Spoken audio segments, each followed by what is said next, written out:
कि आप एग्जाम में घबराए ना उस टाइमर को देख के। वो बिल्कुल। इशू मेरे साथ थोड़ा कुछ एग्जाम तक रहा, इसलिए मुझे चीज आता था, उसके बावजूद भी मैं उस पर परफॉर्म नहीं कर पाया। 2 घंटे रीजनिंग पढ़ रहा हूँ, तो उसमें से मैं हार्डली 30 से 45 मिनट प्री का दूंगा और बाकी जो है वो मेंस को दूंगा। तो उसके बाद मैं जब इंटरव्यू देने गया तो सर इंटरव्यू का एक्सपीरियंस थोड़ा बिटर ही रहा था मेरे लिए। बहुत अच्छा नहीं था इंटरव्यू का एक्सपीरियंस, क्योंकि मेरा पहला इंटरव्यू था और बहुत नर्वस भी था मैं। Hello everyone, welcome to all about. I am your mentor Prabal Lavania. सो आज मेरे साथ है सम्राट दास, जिन्होंने क्वालिफाई किया है LIC डबल AO का exam. So hi Samrat, hello sir. Congratulations first of all. Thank you so much sir.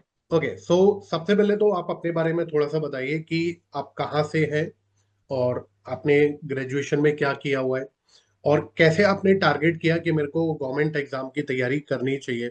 मतलब आपके घर में कोई ऐसा है जहाँ से आपको मोटिवेशन मिला? सर मैं जो वेस्ट बंगाल है उसके अंदर नॉर्थ 24 परगना डिस्ट्रिक्ट से बिलोंग करता हूँ। और सर मैंने अपना जो ग्रेजुएशन है वो बॉटनी ऑनर्स में कंप्लीट किया 2021 में। और ओके। सर उसके बाद से ही मेरा टारगेट था कि मैं गवर्नमेंट जॉब का प्रिपरेशन करूँ, क्योंकि कोविड 19 के टाइम में जो प्राइवेट सेक्टर का जो ले ऑफ का एक ट्रेंड चला आ रहा था, हम्म। और जिनके पास एक स्टेबल इनकम का सोर्स नहीं है उनके ऊपर क्या गुजरा वो मैंने अपने आंखों से देखा है, इसको रियलाइज किया है। इसी ओके। के लिए सर मुझे लगा कि ग्रेजुएशन के बाद मुझे इसी फील्ड में आ जाना चाहिए। और जो वेरियस गवर्नमेंट जॉब है उसको जब मैंने कंपेयर किया तो मैंने पाया कि बैंक और इंश्योरेंस का जो एग्जाम है उसका जो साइकिल है, रिक्रूटमेंट साइकिल, वो बहुत ही शॉर्ट है और साथ साथ सिलेबस भी बहुत ही क्रिस्प है। तो इसीलिए सर बिल्कुल। बाकी एग्जाम के अलावा मैंने प्रेफर किया कि बैंक और इंश्योरेंस सेक्टर एग्जाम में मतलब ट्राई लिया जाए। अच्छा, एक चीज और, जैसे आपने 2022 से आई थिंक प्रिपरेशन स्टार्ट करा और अब आपको 2025 26 में आपको फाइनली सक्सेस मिला। तो ये जो जी टाइम सर। पीरियड लगा, लगभग 2-3 साल का जो अपने को टाइम पीरियड ये जो आपने लिया, क्या ये इसलिए कि आपने मतलब एक, क्योंकि बच्चों का माइंडसेट होता है ना कि सर मेरा जो ग्रेजुएशन था वो एक्चुअल में मैथ्स या कॉमर्स से नहीं था, क्योंकि जिनके पास मैथ्स वगैरह होता है तो उनको एक कहीं ना कहीं लगता है कि मेरे पास एक प्लस पॉइंट है। तो क्या ये रीजन था कि आपको चीजों को नर्चर करने में, चीजों को समझने में थोड़ा टाइम लगा? सर मुझे थोड़ा टाइम इसलिए लग गया कि जब मैंने प्रिपरेशन करने आया तब प्री और मेंस का जो एक बैलेंस लेके चलना होता है बिल्कुल। वो मैंने थोड़ा मिस कर दिया था। और सर इंग्लिश का बहुत बड़ा रोल रहता है, मतलब आपको अगर हम्म। बैंक का एग्जाम और इंश्योरेंस का एग्जाम क्लियर करना है तो आपका इंग्लिश बहुत स्ट्रांग होना चाहिए। लेकिन सर बिल्कुल। इंग्लिश में मैं थोड़ा लैग कर गया था, इसलिए उसको थोड़ा ट्रैक में लाने के लिए मुझे इतना समय लग गया। और एक बात सर, एग्जाम देते टाइम कभी कभी जो अपना नाक के ऊपर पकड़ होना चाहिए कि आप एग्जाम में घबराए ना उस टाइमर को देख के। वो बिल्कुल। इशू मेरे साथ थोड़ा कुछ एग्जाम तक रहा, इसलिए मुझे चीज आता था, उसके बावजूद भी मैं उस पर परफॉर्म नहीं कर पाया। तो अगर कोई चाहता है कि इतना टाइम ना लगे तो उनको इंग्लिश के ऊपर और जो एक कामनेस है एग्जाम सेंटर में जाके उस क्लॉक का जो टिक टिक टिक टिक होता है उसके साथ खुद को जो हम्म। एडजस्ट करना, उनके ऊपर थोड़ा बिल्कुल। काम करना चाहिए सर। अच्छा, क्वांटो रीजनिंग आपका कैसा था, या फिर कितना टाइम लगा उसको एक स्ट्रॉन्ग करने में? सर क्वांट तो मेरा पहले से बहुत अच्छा नहीं था। जब मैं प्रिपरेशन के टाइम आया तब मुझे फॉर्चुनेटली ऐसा कुछ एडुकेटर्स मिले हम्म। जिनके हेल्प से मैं क्वांट को बहुत स्ट्रांग कर पाया हूँ सर। और जो ये 4-5 सब्जेक्ट है उसमें मेरा क्वांट ही सबसे ज्यादा स्ट्रांग है। तो डेली प्रैक्टिस करता रहा और उन सर से जो सीखा उसको इम्प्लीमेंट करता रहा, तो क्वांट मेरा ऐसे स्ट्रांग हुआ है डेली प्रैक्टिस करते हुए। और रीजनिंग भी सर बहुत, मतलब क्वांट के बाद अगर अच्छा कोई सब्जेक्ट में मेरा पकड़ है तो रीजनिंग में है। और उसमें भी मुझे फॉर्चुनेटली एडुकेटर्स ऐसे मिले जो मुझे बहुत हेल्प करते थे रीजनिंग को प्रैक्टिस करने में।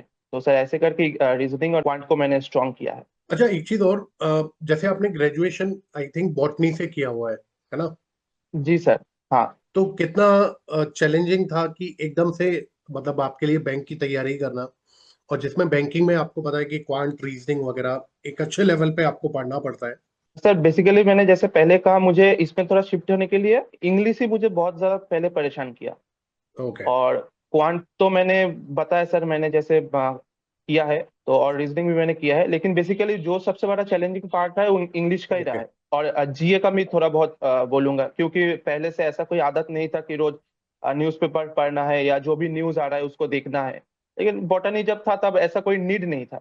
तो सर इंग्लिश और जो जीए है उसमें तो मुझे थोड़ा चैलेंजिंग लगा।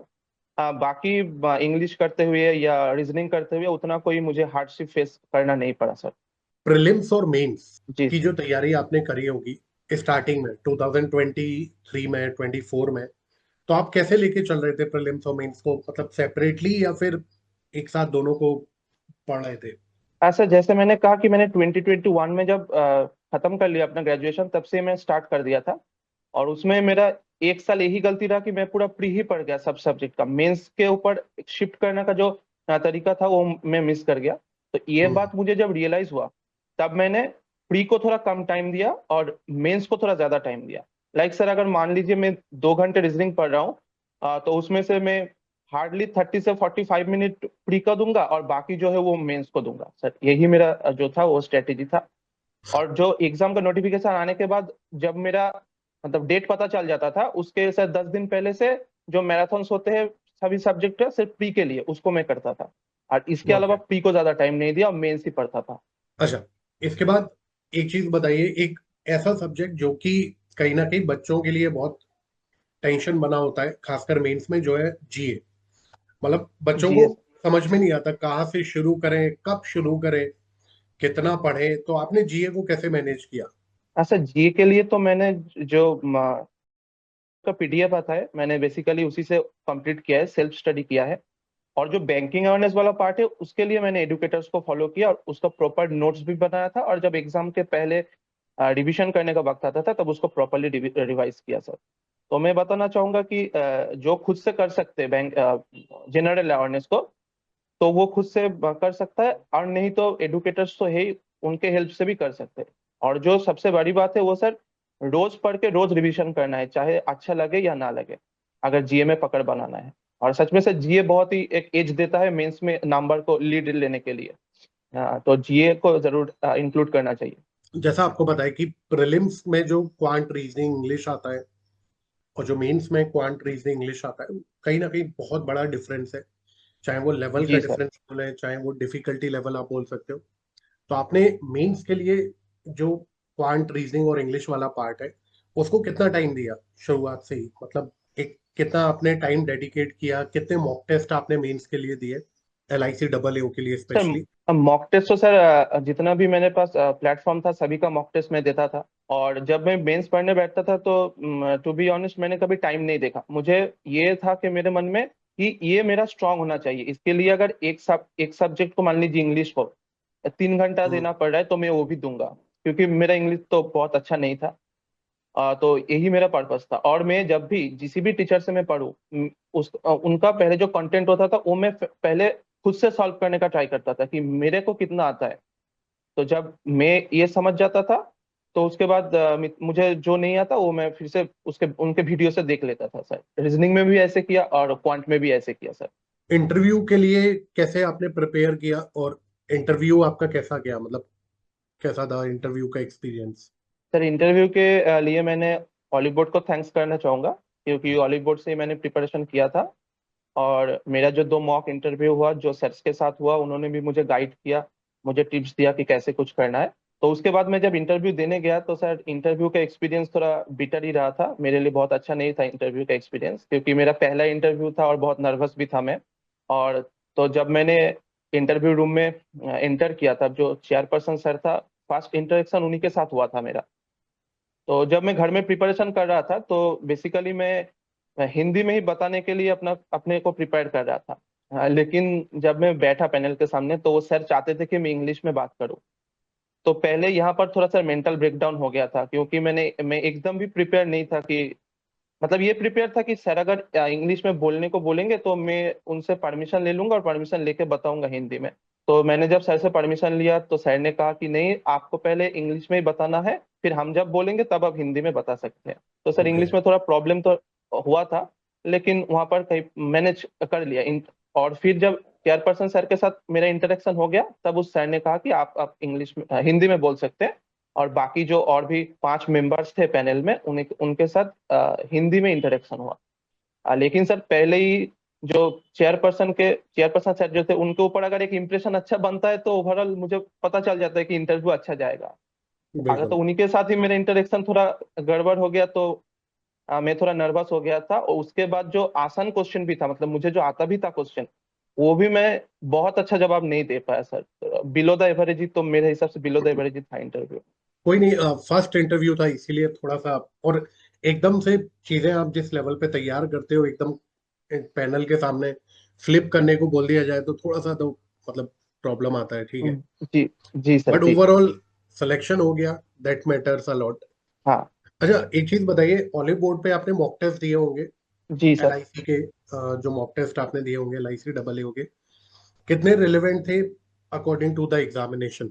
सर ऑलिव बोर्ड का ही जो मॉक टेस्ट है मुझे लगता है एग्जाम रिलेवेंट है, बाकी जो प्लेटफॉर्म है उनके अलावा। हाँ थोड़ा ऊपर साइड रहता है, और ये थोड़ा ऊपर साइड का प्रैक्टिस हमें करना भी चाहिए। एकदम एग्जाम लेवल में तो प्रैक्टिस नहीं कर सकते, अगर थोड़ा ऊपर आ गया तो दिक्कत हो जाएगा। तो सर प्री हो या मेंस हो या जो सेक्शनल मॉक्स भी होते थे ऑलिव बोर्ड में, वो सर बहुत ही अप टू द मार्क थे। मुझे तो सर बहुत पसंद है, पहले से ही मैं ऑलिव बोर्ड को ही फॉलो कर रहा हूँ इतने साल से। अच्छा, आपकी तरफ से एक final message to all the aspirants जो कि तैयारी कर रहे हैं, और एक कहीं ना कहीं मैंने आपसे वो जो क्वेश्चन शुरुआत में पूछा, उसका रीजन ये था क्योंकि मेरे पास ये मैसेजेस आते हैं कि सर मैं आर्ट्स बैकग्राउंड से हूँ, मैं मेडिकल बैकग्राउंड से हूँ, एंड मेरे को तैयारी करनी है, तो मेरे लिए कितना चैलेंजिंग होगा, कितना टफ होगा तैयार करना। तो आपकी तरफ से एक फाइनल मैसेज सभी के लिए। अच्छा, तो मैं सर इसमें बताना चाहूंगा कि जो आर्ट से आ रहा है या जिस भी बैकग्राउंड से आ रहा है, अगर आपके पास प्रॉपर पर्पस है कि आपको यही करना है, तो बिल्कुल। आपको ये करना ही होगा, दूसरा कोई ऑप्शन नहीं है। जैसे मैं एक चीज मैं बताना चाहूंगा, एक क्वांट को लेके मैंने जब प्रिपरेशन स्टार्ट किया था ना, तो मेरा क्वांट मतलब इतना बुरा था, समझने का जो एक कैपेसिटी इतना बुरा था कि उसके साथ मेरा बहुत एक अलग इंसिडेंट हो गया था। वो मैं नहीं बता रहा हूँ, बस इंसिडेंट हो गया था। तो वो मुझे अंदर से बहुत मुझे लगा कि यार मैं बैंक का प्रिपरेशन करने आ रहा हूँ, जहाँ पे मुझे सिर्फ नंबर से डील करने हैं, अगर एग्जाम में क्रैक करके बैंक में जाता बिल्कुल। हूँ, मुझसे ये थोड़ा सा क्वांट नहीं हो रहा है। तो ये जब मेरे अंदर हिट किया तो मुझे सर रियलाइज हुआ नहीं, करना है तो इसको ही करना है। फिर मैंने मेरा सारा बिल्कुल। एफर्ट्स, मेरा सारा सब कुछ इसमें ही झोंक दिया। तो इसीलिए सर आप जो भी बैकग्राउंड से आ रहे हो वो मैटर नहीं करता, आप कितना यहाँ पर एफर्ट दे सकते हो, कितने खुद को झोंक सकते हो, सर यही मैटर करता है। ये सब सब्जेक्ट है, मैंने तो सर मेरा क्वांट में थोड़ा ये इंसिडेंट हो गया तो क्वांट को एग्जाम्पल से दिया, ये किसी भी सब्जेक्ट में हो सकता है, आपको करना ही है। बिल्कुल। चलिए, thank you so much Samrat, congratulation thank you once sir. Again.